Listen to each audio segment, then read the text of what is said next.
Mr. Soul from Brothers Grimm Seeds. I was the creator of Cinderella 99. That's a strain that many people have heard of and like. And it was created right here in Revere, Massachusetts, just north of Boston. I lived in the Point of Pines on the beach there and was working out of my basement at the time. It was late 90s. And it eventually became so popular, the company Brothers Grimm took off, and I ran the company for about 5 years until I moved to Europe and spent a little time over there. I'm a nuclear engineer by education, and so I went back to being an engineer for many years and thought, well, you know, cannabis is illegal and it's risky, and you know, I liked living in Europe. And then when I came back to the States, I actually was here for many years before I decided, you know, I'll get back into cannabis again. But 3 years ago, I reopened the company, and it's been with great success and very gratifying to see the response to what we're doing. And Cinderella 99 is back out there in the public, and seeds available, and a bunch of other new strains. Rosetta Stone is a strain that I created last year, and this year they put it in High Times magazine as one of the top 10. Brothers Grimm Seeds on Instagram. Mr. Soul _C99 is sort of my personal side, and then the business side is the Brothers Grimm Seeds Instagram. We're also on Facebook. So my real name is Rick Campanella, by the way. And why do we want to grow female plants in the first place? So if I started talking to a group of people like yourselves who, I don't really know your backgrounds, you may know a lot about marijuana, you may know a lot about breeding, you may be a geneticist, who knows? But I'm going to assume we're all just, you know, friends at a party and nobody really has a lot of background in cannabis, and I'll just make it easy for everybody to start from the ground floor and we'll build from there and nobody will get lost along the way. Is that okay? All right, so it's kind of the Socratic method, if you've ever heard of that, where Socrates, he used to go out into the streets of Athens and he'd stop people and ask them questions like, what is the definition of beauty? You know, and the person would, of course, scratch their head, you know, and through that questioning process, people really learn a lot because it's in the answering of the question and being involved, kind of an audience participation. So having said all that, why do we want to grow female plants? Anybody? Shout it out. What's so special about the female cannabis? Right, it makes the stuff we want to smoke. What about the male? Does it do that too? No. In fact, not only is it useless as something to smoke, if it's growing alongside the females in the field or in the indoor cultivation facility, what happens? Right, so the pollen being released by the male is going to make seeds on the females. Next question. What's so terrible about having seeds in your weed? The plant wants the energy of producing the seeds instead of the THC. Yeah, if you're a biologist or something, that would be important to you, right? But on a practical level, from like, we're trying to grow a product and have something that, you know, we can sell and make money, and so when you buy marijuana, by what measurement do you buy it? By weight, right? Seeds weigh something, right? They don't smoke very well, though, do they? So do you want your, whatever, $400 an ounce, I'm showing my age, to be spent on, you know, a quarter of that is the seeds and 3/4 of it is the actual weed? No, right? So it's considered low-grade marijuana when it has seeds in it, so we want to avoid that, right? And so, in a perfect world, if you're a marijuana grower and you could buy seeds that only made female plants, would you want to do that? Yes. Why doesn't everybody do that right now? Female seeds are available. Here's why. Remember I was saying earlier there's a lot of misconception, a lot of old wives' tales, anecdotal advice, and that sort of thing.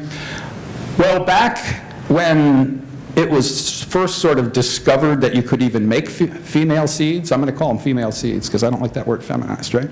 So when it was first discovered that you could actually make a plant make all female seeds, it came by the following process.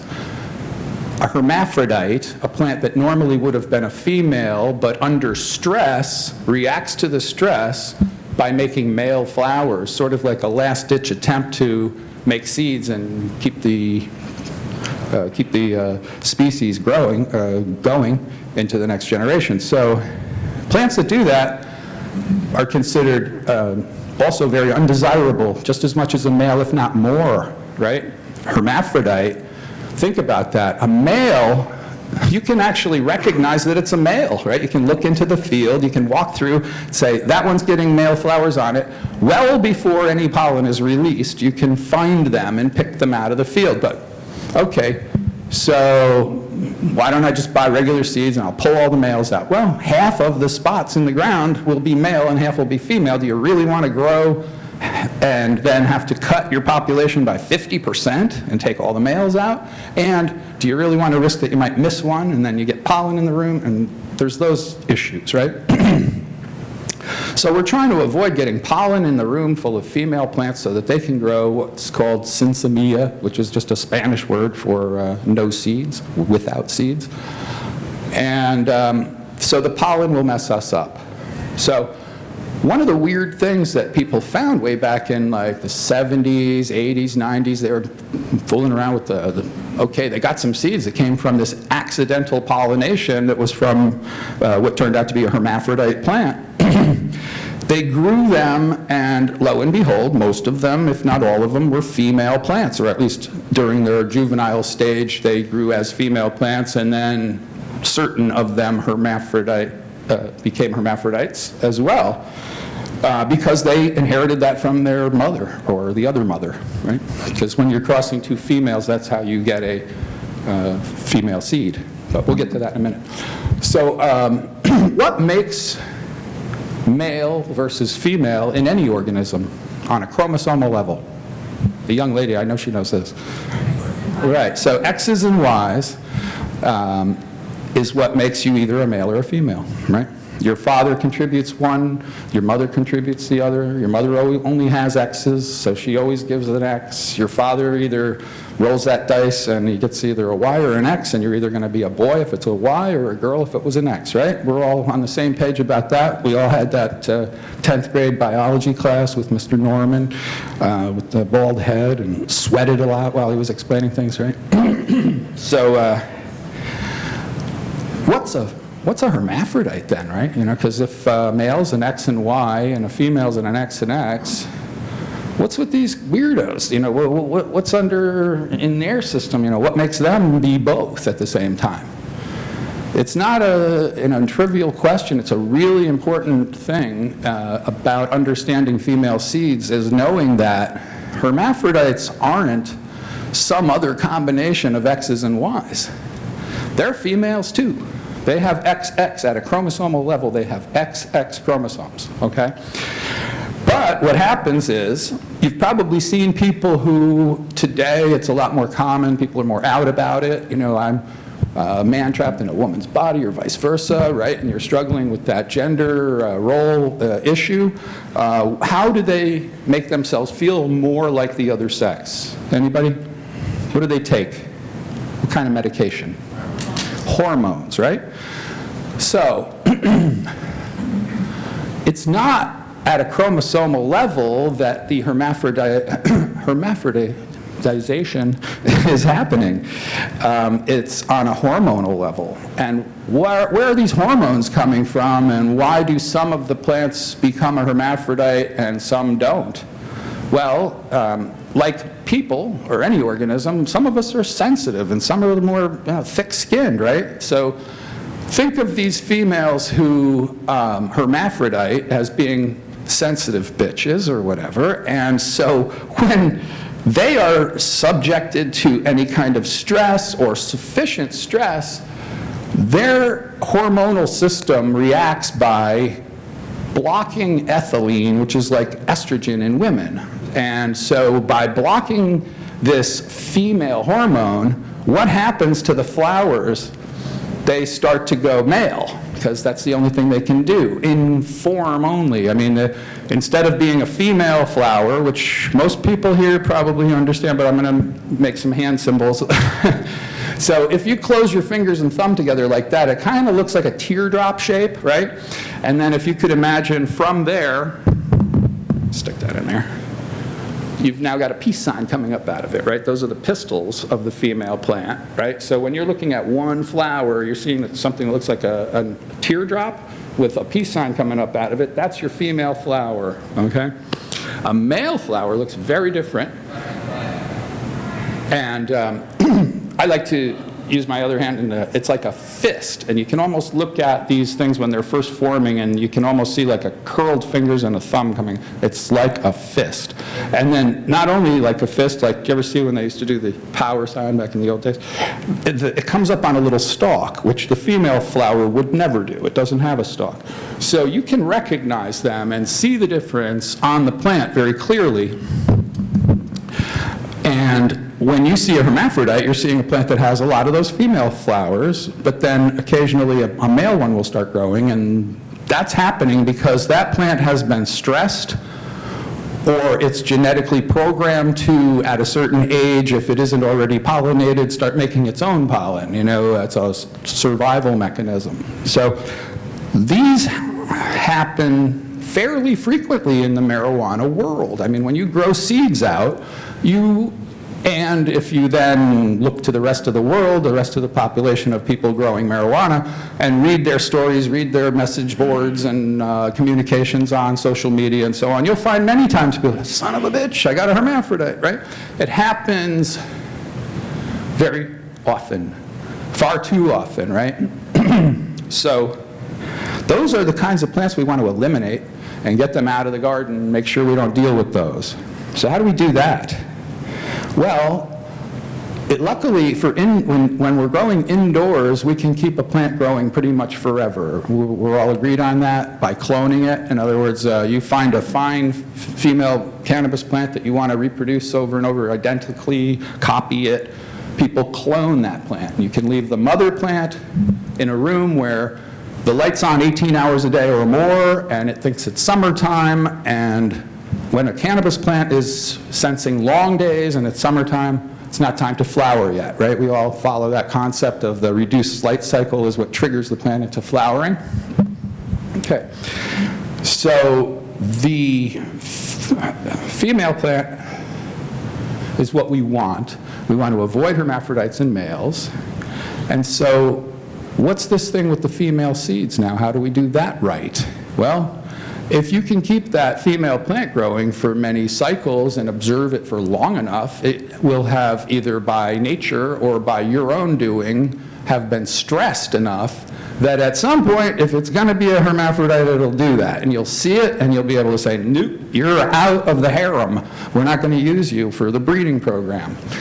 I have a couple of clones that I germinated the seeds in 1996, and so these two plants are now over 20 years old, and I've been cloning them over and over. One is Genius, and the other one is Princess. And if I take such a female that has been proven, it doesn't have to be 20 years, don't get me wrong, but over enough time that you're confident that that plant is not a hermy, that makes a good choice of a parent for making seeds, right? Whether you're going to mate her to a male or another female. And I'll talk about the other female thing now. But normally we understand that you're breeding and making seeds by letting male plants flower and let the pollen then pollinate the female flowers and make seeds. And then when a hermaphrodite creates male flowers, it does the same thing. It makes pollen and it lands on the flowers and it makes seeds. But you're passing on hermaphrodite traits, which you don't want to do. So to avoid that, if the female plant that you're going to use is very proven not to be a hermaphrodite, how do we pick a male and be sure that he's not bringing that to the table too, right? Because the proof is only in his daughters. A male's value only really comes from the kind of daughters that he creates in the next generation. He's useless otherwise, right? And how do you get any kind of a clue as to how to pick a male? Because remember, we're trying to grow female plants, right? So when breeding, you tend to go by the maxim of like begets like. So if traits that are observed in the parents are most likely passed on to the children, and if you want children with those traits, you pick parents with those traits. So, or pick parents that don't have the traits that you don't want in the kids, which is the case that we're talking about, because we don't want hermaphroditism in the next generation. So We know how to test a female long enough that she's not a Hermy. Can't really do it with a male. And on top of that, there's this other issue of how do we know what kind of daughters he's going to produce until we produce another generation and test him by crossing him to several females and try to discover a common denominator effect that that male has on all females, and then you say, aha, now I know that this male, when crossed to any given female, may have the effect of thicker branches or wider leaves or more resin, less resin, whatever the case may be. But you discover that through trial and error and testing that male's pollen by crossing him to several females of known qualities, so that then you can judge what was the male's contribution. So it's a lot of work, right? Does everybody agree? And it takes time. So now imagine if we could find 2 great females with traits that we like on each of them, maybe not all the same things, and maybe they're kind of like, oh, you complete me, girl. You know, the one female actually has some things the other one doesn't have, and you're hoping to get an offspring that kind of has the combination of them all, right? How much easier is that when you can see both parents showing female traits than if it was a male and a female? It's so much more clear. You're like, oh, well, this female has all these traits, and I can observe them and see them and test them, and I've tested her for long enough time that she's not a hermaphrodite. Same thing for this other one. You know, she's like the white swan, black swan, or whatever, and you want to bring them together, and neither one of them are hermaphrodites, and you know all their traits. Doesn't that make the breeding even so much simpler and more direct to get the result that you would want, right? All these great pros for the feminized seed, there I said the word again, female seeds, right? So why doesn't everybody just use them now? I mean, I advocate that you do if that's all you want to grow, are female plants, just buy female seeds. People are wary, though, because of those old days when guys were making feminized seeds with hermaphrodites. And then people get hermaphrodites from those seeds and think that's just the general rule. You can expect hermaphrodites from feminized seeds. They just haven't mastered that yet, and it's bunk, you know. And of course, you should feel that way, because in the days when guys were doing it that way, they just didn't have it figured out yet, right? Okay. So how do we do it right without hermaphrodites? I've been saving this for the last minute. We've kind of circled around, and I made sure I kept you with me all this time. And now here's where it really gets interesting. Since a female can be made to make male flowers hormonally, right? But we don't want it to happen through stress, because that just proves that it was a hermaphrodite. Now you're getting pollen from a female, but it's not the right way. What's the right way? Hormonally induce it, right? Because think about the chain of cause and effect, all right, if you believe in such a thing. Certain philosophers believe there is no such thing as cause and effect. But there is in our world, or at least it works that way enough that we can be pragmatic and practical enough to say, okay, let's do it this way. So cause and effect. If you take a female and stress it, and the way that these guys would stress them would be either to give them drought conditions, play with the light cycle, on again, off again, the light cycle's going crazy, I don't know what to do, you know, and the female freaks out and starts making male flowers. Well, that's what they wanted. Okay, well, that was not the right way to do it. What's the right way to do it? Think about that chain of cause and effect. You stressed the plant. What did the plant do? In reaction to the stress, its own hormones genetically are programmed to react to stress by making male flowers, hence it's a hermaphrodite. But what if we remove the stress and we just give the hormone or block the hormone in the female? Now it's not a reaction to stress, but it will make male flowers on any female, even if it doesn't have a tendency to be a hermaphrodite. And this is where some people get lost, so I'm going to stay on this for another second or two. They will say to me, but then you've sprayed it with hormones or sprayed it with a solution that will block the hormone ethylene from affecting the flowers and then forcing them to make male flowers where female flowers were. That's not the same thing as a reaction to stress. Can we understand that, everyone, together? That this is something like a doctor gave you an injection, and you had a reaction to the hormone that he put in your system directly. It wasn't you breaking your arm and then having a hormonal reaction to that or something, okay? So that's the difference, and it's, if anybody's not clear on that, we'll grind it out a little bit more, but stay with me there and say, all right, so if there existed such a substance or a solution, a spray is what it turns out to be, and the spray is called silver thiosulfate, and the silver is the important part of what's in there, because silver, once it lands on the organism, blocks the ethylene from being absorbed, and then the female starts to turn male. So we're forcing, with hormones, the female to make the male flowers. That is the big difference between breeding with hermaphrodites and breeding with actually tested non-hermaphroditic females. And so the way it works is around the second or third week, probably closer to the second week of flowering, when the females are starting to make little clusters of pistils, and you see the tips of all the little branches. If you're a grower, you'll know they start to look like Q-tips at the tips of your plants. That's the right time to then go in there with the silver thiosulfate spray and give all those little clusters a spritz. And once that's dried and soaked in on those flowers, if you wait about another week, you'll start to see, wow, the female flowers are changing shape and turning into male flowers. And then you start to see little buds full of male flowers growing on a female plant. Pollen will start to come out of those flowers, right? But what's the difference between the pollen that would come out of that kind of a flower versus a normal pollen that comes out of a male or a hermaphrodite, right?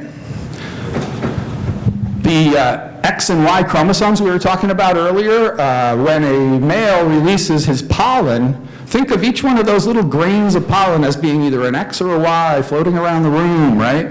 And when they land on a female's pistils, they then pollinate that flower, and a seed starts to grow inside the calyx and eventually becomes a fully mature seed.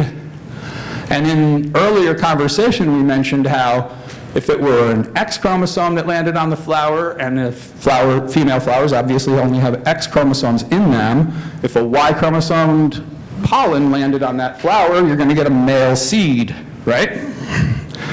But if you hormonally induce a female to make male flowers on her, does her DNA and her chromosomes and her organism deep down at that level, the chromosomal level, does she have a Y chromosome that could end up in the pollen? No.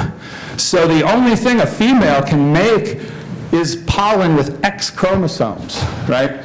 So when those X chromosomes are floating around the room and landing on female flowers, you're only going to get seeds that are females. And if you did this right, both the pitcher and the catcher, you've got the pollen donor, I call it, right? That the one female spreads pollen because you've sprayed it with silver thiosulfate and waited a week or two, and now it's starting to actually release pollen. And by the way, it releases pollen at such a smaller rate that it's almost invisible to the eye, whereas male pollen, those flowers open and you can see like a cloud of pollen go floating through the room. So what do you have to do when you're making female seeds? Once that female starts releasing pollen, it's not like, oh, just give it an hour or so and the whole room will be dusted and we'll pull her out of there, like you can do with a male. You actually have to let that pollen donor sit in the room for a week or more to slowly release pollen that you're not even seeing, but then like a week later you start to look at the plants and go, damned if they're not pollinated. Shit, where'd that pollen come from? It's so fine and being released at such a slow rate. You just have to be patient and trust that it's working. So now we've taken ourselves from understanding why we want a female plant in the first place, what's the problem with having males or pollen in the room, and so on and so forth. And we've learned how to make female seeds the wrong way, in the right way, and some of the advantages of working with breeding with only females. Remember we were talking about that fact that like begets like, and if you crossed two females together, you're much more likely to be able to visually observe the traits that the both of them are bringing to the table into the next generation, instead of having to test that through multiple trial and error generations and test crosses for, might take you a year just to figure out if a male's any good at all, you know. But working with two females, you can say, hey, wow, you know I love this one, and it'd be great if she made it up well with this other one. So then make one of them the pollen donor and one of them the seed generator, and away you go. But having said that, think about the kinds of strains that are out there in the world right now and what's being offered to the seed buying public. I'm on a mission to educate and increase your ability to know what's good and bad, and you don't have to be a geneticist or know, you know, anything more than you would know from being a member of a family, right? We all have mothers and fathers, and some of us have brothers and sisters, but we at least know other people who do, right? And you can kind of feel for what's going to happen when you cross two things together. What if we were in China and we picked two random Chinese people? Could you pretty much predict what their kid's going to look like? What about Italians, right? What about African? You know, any specific land race of marijuana will have certain traits that are really locked in to that area of the world from evolution having done its job for years and years and years and millions of years. So what about Americans? What about, you take two random Americans, can you really have any kind of a feel at all for what their kids are going to look like? Not like you could in China, man, not like you could in Italy. You know, it's very mixed here, right? We're all mutts, most of us, right? So that doesn't make the result of those crosses bad, but it makes them less predictable, doesn't it? I mean, if you're going to take two Americans and say, hey, those two got married, I can't wait to see what their kids look like. And sometimes it's great, and sometimes it's like, surprising. So my point is, what are the seeds that are mostly being sold right now and being advertised to people? It's like, this cool-sounding name crossed with this cool-sounding name, right? And those cool-sounding names are mostly polyhybrid crosses that were the result of many things coming together to give you something that was good, right? What happens in genetics and breeding when the mother and the father's genes recombine together, right? Is that like a milkshake? Is it like we're taking the genes from the mother and father, putting them in a blender, and every kid comes out looking like a perfect 50-50 combo of those two? Not in America, right? Each kid's kind of vastly different versus where you have landrace people or plants. And so for that reason, just a cool-sounding name times another cool-sounding name is not going to give you a cool-sounding result or a cool result or a great plant. It's more like the predictability starts to go out the window the more that polyhybridization of either of the parents is. Not the best English. But when you are working with those kinds of crosses, what you can expect is variation, lots of differences between the plants as you grow them. They're not going to be homogeneously a nice, smooth combination of the two parents, so be aware of that. And I always like to educate people that when you're thinking about buying seeds, and you see that it's a cross, and you look at the mother and the father, you say to yourself, at least ask yourself, does this make sense? Why would this breeder want to bring this and cross it with that? Is that, what was he hoping to accomplish? And if it's a really good quality company, they may even explain in their description of the plant, we brought these two together because we felt that they complemented each other in the following ways. We tested the outcome. We got what we were hoping for this time. Doesn't always happen, but this time we got what we want. And that's kind of what you should be seeing in the descriptions of these strains. And by the way, when genes are recombined from mother and father, it's not at all like a blender, like a milkshake, like people kind of assume that it's going to be. And why is that? Why isn't it like a blender? You're getting half your genes from your mother and you're getting half your genes from your father, right? But your brother doesn't look like a twin to you, does he? Right? And your sisters don't have maybe even the same color hair. How did that happen, right? Same parents. Well, it's more like a lottery number. How do they choose lottery numbers? You have a hopper with like a bunch of numbers in it, right? And the more numbers are in there, the less likely you can guess which one you're going to grab, right?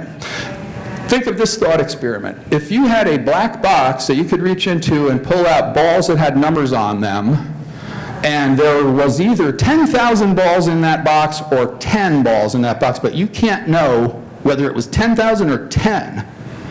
But you could push a button and have a ball drop out of the box and you could see what number was on it, and you got a 7 the first time. What's the chances there's 10,000 balls in there versus 10?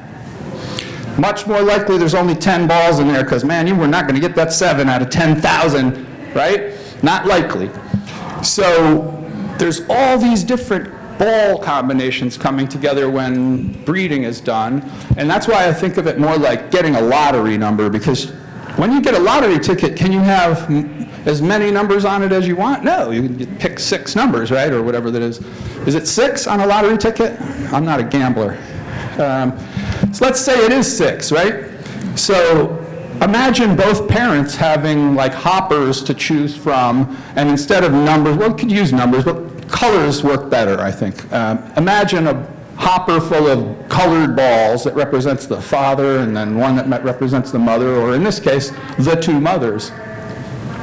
When they breed together, each kid is only allowed a certain number of balls from each parent. Let's say it's a total of 6 and they're only going to get 3 from each parent, right? That's way smaller than it really is, but just for illustration purposes.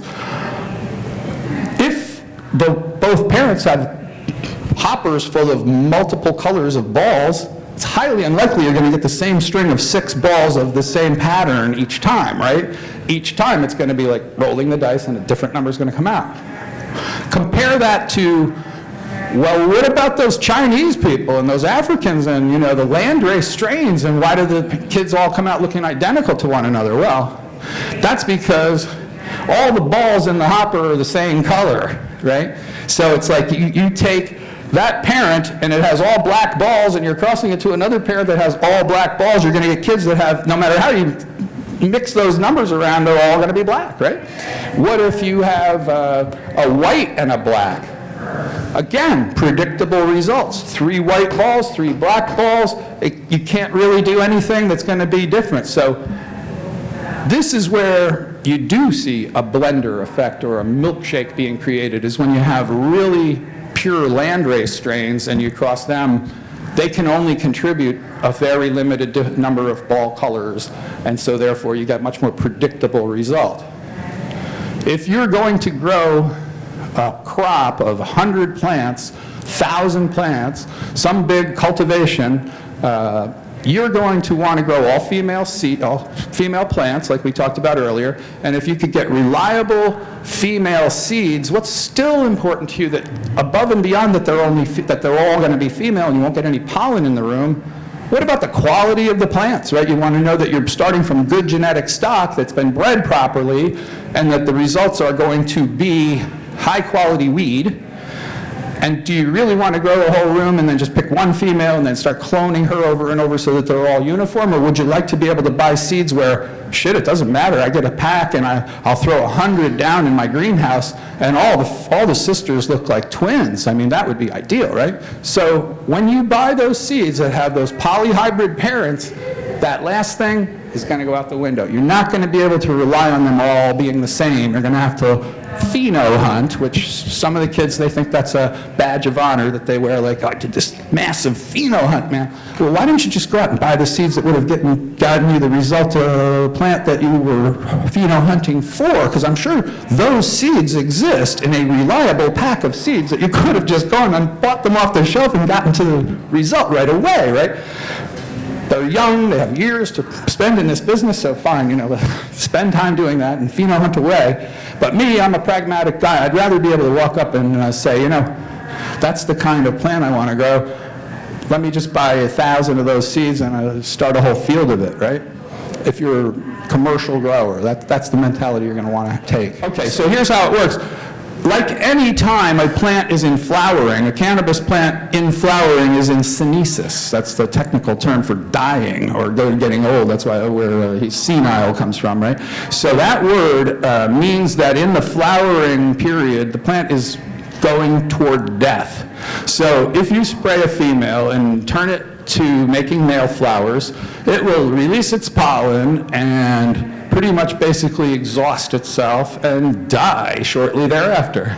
So once you flower cannabis, that's it, man. That one's not coming back. You're either getting make weed or seed with it or something, or add it to your compost pile, but it is not going to be, back in the vegetative room again. You've moved her out of there, and that's why we take clones of the really important plants to bring into the flowering room and flower them, because then you're getting your cake and eating it too, basically. You have that female constantly kicking out fresh new clones that you can make that exact same copy over and over and over, but you never lose her because she's staying in the summer thinking like, fall isn't here yet, I haven't flowered yet. Flowering is what makes them die, okay? So if you can keep them in the vegetative state, they'll grow forever and always just keep making shoots and branches, leaves, and no flowers.